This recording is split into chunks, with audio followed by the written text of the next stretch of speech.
And our words for today on this memorial of St. Cecilia, Virgin and Martyr, this Wednesday, November the 22nd. Our words for today are well done. Well done, our words for today. And here to talk about it is Deacon Dan Brahier. Good morning, Deacon Dan. Good morning, Ron and Dave. Happy Thanksgiving Eve. Well, Happy Thanksgiving Eve to you as well. It came along quickly, didn't it? It did. This whole year, I can't believe where we're at in this year already. I'm still getting used to writing 23 on my checks. Right. And I think this year is particularly weird because Thanksgiving comes so early and Advent starts so late. You know, it just has a strange spin to it. That, fourth week of Advent being a half a day. Yeah, right. It really kind of goofs with the mind here. Yeah. So. Well, I was going to, with the words being well done, I was going to share a couple with you, but I'm not sure I can compete with Katrina. Yeah. I'm going to try, and maybe if it doesn't work, we could call her and have her try to tell the same joke. I like it. All right. So at a local restaurant, Kevin was furious when his steak arrived cooked too rare. "Waiter," he shouted, "didn't you hear me say well done?" "Of course I did, sir. I can't thank you enough," said the waiter. "I hardly ever get a compliment." I love it, yes. That's good. And that was delivered, I think, as well as Katrina would have. Nicely done. Well, since all the jokes are about turkeys today, here's one that's not. What is a cow's favorite musical note? Cow's favorite musical note. I don't know. Beef flat. Beef flat. All right, yeah, that one would have been rejected by Katrina. Because, no, I'm just kidding. Actually, she probably would have done it, but delivered it better. There you go. All right, so we're transitioning out of rescue mode here.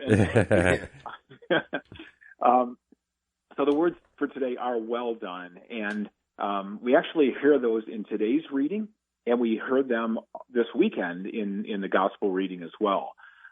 So kind of to place a little bit of context on this, if you think about the kind of the Paschal mystery, at every Mass, the priest says the mystery of faith, and we'll respond, "We proclaim your death, O Lord, and profess your resurrection until you come again."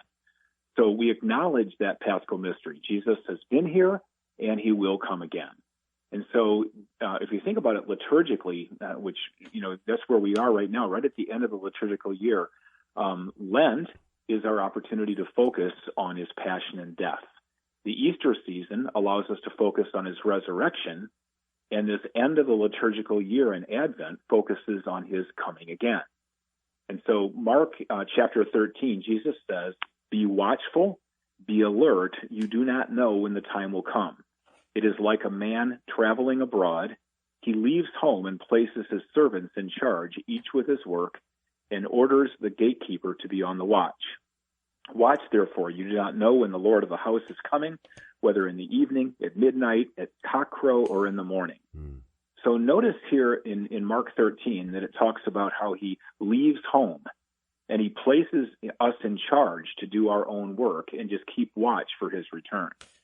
And that theme of the gatekeeper or the traveling man taking off and then coming back is reflected in Mark's gospel there, as well as in the gospel we heard this weekend and the gospel we hear today.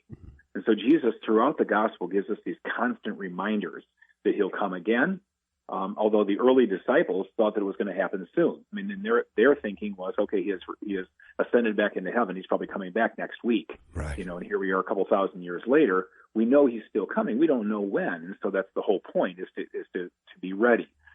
So on Sunday, we heard that parable of the talents from Matthew.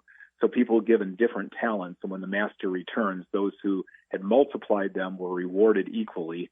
And Jesus, master, says to them, "Well done."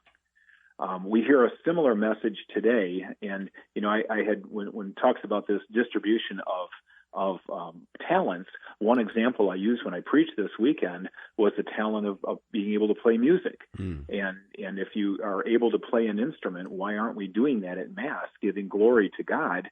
And it's on this feast of St. Cecilia, patroness of musicians, that particularly rings true. But the idea there was to be able to use the gifts that God has given us in a constructive way. So today's gospel, according to Luke, is a very similar story. So in this case, it's gold coins, it's not talents.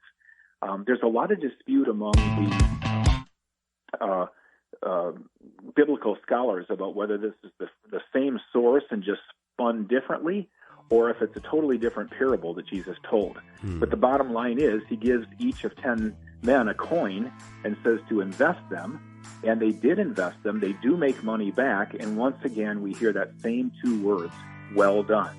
And so Luke seems to suggest that even if we're given the same level of gifts, we're going to invest it in different ways, and some will experience greater returns than others.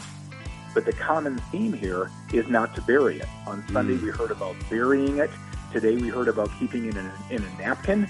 And the idea is whatever gifts that God has given us, we're expected to invest, particularly the gifts of our faith, the gifts of any talents that we're given, to give them back to God. And we're reminded to do that here at the end of the liturgical year. Love it. Thank you, Deacon Dan. Way to take us into Thanksgiving tomorrow as we celebrate the talents the Lord has given us and our ability to share them.